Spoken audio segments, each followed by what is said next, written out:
ਉਹਦੇ फन और फिक्र के उत्ते गुफ्तगू कर रहे थे। सामईन मोहतरम, आतफ का शरी आगाज मेरे सामने होया, बल्कि असी दोनों ने इकट्ठे शुरू किया और उस दौरान मैं लम्हा बलम्हा इन्हां दी तहकीकात का पहला शाहद भी रहा। इस एतबार के नाल भी कि असी एक दूसरे का मुकालमा भी करते रहे, डिस्कस भी करते रहे और पंजाबी का जोड़ा खास एक लबो लहजा और रंगो आहंग है वो इस तरह उन्होंने तखलीकात रच बस गया कि किसी होर दूसरे लहजे का दिमाग नहीं हुआ। ये हुण एडी वड्डी गल है कि असी जिहड़े खास तालीमी तदरीसी अदारियां दे विच पढ़ने पढ़ाने के सिलसिले नाल जुड़े हुए लोग हाँ। असी जानते हैं कि लफ्ज़ जिहड़ा है वो किस तरह ट्रैवल करता है तो वो तखलीक का अस खुद हिस्सा बन जाता। यानी साड़ी उर्दू नज़म जी है वो अरबी और फारसी की मरहूने मिन्नत तो है, लेकिन इंग्लिश के लफ्ज़ देखो कि किदा आते हैं।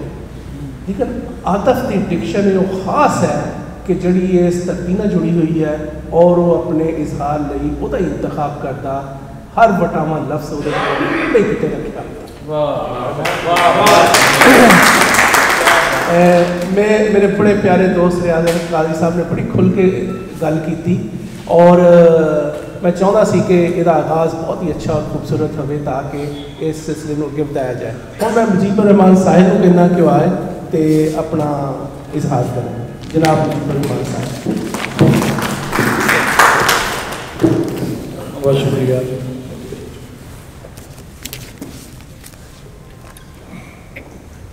एक वेले दे परतां उत्ते झात एक कनी दी तांग, इस मजमून दे कोई बंद कोई पैरे पेश करन। हयाती दे अमनो अमान दी थां जुल्मो जबर, प्यार प्रेम दी थां वैर क्रोध, सुख चैन दी थां पीड़ा ते हाड़े, हासे खुशियां दी थां होके ते हावां, एहसासो लिहाज दी थां फरेब ते मक्कारी आ जावे तां जीवन दे सारे सोहने रंग मिटदे हुए महसूस होंदे ने। धरती उतों सोहन हयाती दा वजूद अखीरले साह तक अपड़ जाए तां वेले दे सारे निगे ते नरोल जज्बियां दी सहक इंसान अपने वजूद उत्ते महसूस कर सकदा है। वेले दे परतां दियां इन्हां गुंझलां विच फसी हुई हयाती दियां औकड़ां ते औखियाइयां नूं महसूस करना ते सब दे वस विच हुंदा है, पर उन्होंने लोकाई की जबान बन के बयान करना रब किसे किसे नूं सिखाया है। तो यह आतिफ होरां नूं यह टीसी हासिल है भई वह नज़री पैंदे मंजर नूं अखरां दे भरवें वरतारे राहीं लोकाई दे मुख इंज पेश करन भई हर किसे नूं वह मंजर विखाली भी देवे ते उस औखियाई नूं अपने जुस्से उत्ते वरतदी हुई महसूस भी करे। इस परागे दे परत खोलते ते पढ़ते हुए पढ़नहार वेले दे वेड़े विच खिलरे हुए बहुते रंगां ते अंगां नूं अपने सामने वेखदा है, जिस वेले उन्होंने सोच के खेतर दियां सभ्य रुतां बंजर होंदियां विखाली देंदियां ने तां वह महसूस भी करता है भी खबरे धरती की तह विच मौजूद कीड़े मकौड़ियां तो लैके उच्चे उच्चे पहाड़ां तक अजिहे सारे मंजर जिहदे विच दरियावां दियां छल्लां, फलां दे स्वाद, फुल्लां दियां वाशनावां, चिड़ियां दियां चहकां, दिनां दे चानने ते रातां दे हनेरे सब कोजी रहमत भरी किसी एक कणी दी तांग विच अंबरां वल्ले मूँह करके रब नाल झेरा करन विच रुझे हुए। यह आतिफ दी शायरी दसदी है भई शायर ने अपनी होंद नूं हमेश देण लई सिर्फ अपनियां पीड़ां ही नहीं लिखियां, सगों उन्हें अपने आल दुआले खिलरे हुए दुखां उत्ते झात पाई तां उन्होंने हर एक मंजर विच अपना आप विखाली दिता। ताइयों ते उन्हें सारे जहान दी त्रे अपने बुल्लां उत्ते खलोती हुई महसूस की ते इस कैफियत के नाल ही बुल्लां उत्ते सिकर जमन लग पिया। इस तो वख चार चफेरे खलोते हुए हरे भरे खेत खलियाना की थां अखां अगे दूर दूर तक कंडियाले रुख खिलरे हुए विखाली देन लग पै। धरती दियां परतां विचों अग दे अंगारे फुटते हुए दिसे ते पैरां दा सारा बंद थला वर्गा हो गया, सगों तलियां दे हेठों छालियां दी चुभन भी अपने उत्ते जरनी पई ते उन्हें बिना जानदे बुझदे हुए एक कणी दी तांग लैके समय दे मुख सवाल धर दिता भई दस वे समिया फुल गुलाब दे टहनियां उत्ते जख्मां वांगू खेडदे ने।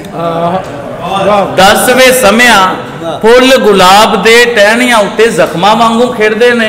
इन्हां दे रंग भी अंगूरी जख्मां वर्गे हुंदे ने। इन्हां दी वाशना फोड़े उत्ते बनी हुई लुपरी नालों वख हुंदी है। सच वे समिया असी निकड़मे चेतर दे सत रंगे मौसम असी नहीं डिठे। असी ते समिया ओ हाँ जेड़े जम्मे भी कंडियाली दुते मोए भी कंडियाली दुते। बहुत अच्छा। प्रोफैसर रियाज कादरी होरां दे अखान मुजब जेड़ियां कौमां अपनी मां बोली नूं तख्तियां उत्ते उलीकना छड्ड देंदियां ने, वेला उन्हां नूं तख्त तो ला के तख्तादार तक पढ़ा दिंदा है।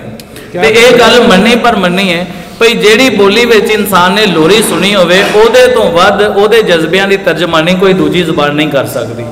यह जातिफ होरां इस ख्याल नूं मुख रखदे होए पंजाबियां दे जज्बियां दी तर्जमानी इसे मिट्टी विच गुन्नी हुई जबान राही करन दा जतन किया, पर वह पंज दरियावां दी सूफियां सनतां राही परवान चढ़न वाली जबान नाल धरो हुंदा वेख के अंदरे अंदर कुड़दे भी ने ते मां बोली तो संगदे होए विखाली देंदे ने। जिवें कि वह लिखदे ने, नी मां मेरी दिए बोलीए मैनू आवे तैथों संग, चेतर जै बुली चाड़ लै अज ओपरे ओपरे रंग। नी मां मेरी दिए बोलीए सानू हाकम लब्बे कूड़, तेरी राह डकी मदरसेओं साडी जिब नू दिता नूर।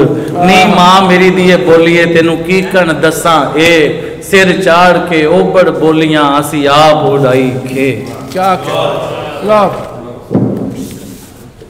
यह जाते भोरा इस परागे राही लोकाई दी चाहत हयाती दे वखो वख पखां उत्ते पवाउंदे होया संदेश देण दा चारा कीता है भई जीवन वो नहीं जिहड़ा असी हंडांदे हां, सगों जीवन तो वो है जिहड़ा साडे तो मगरों साडे नां नाल याद किया जाए।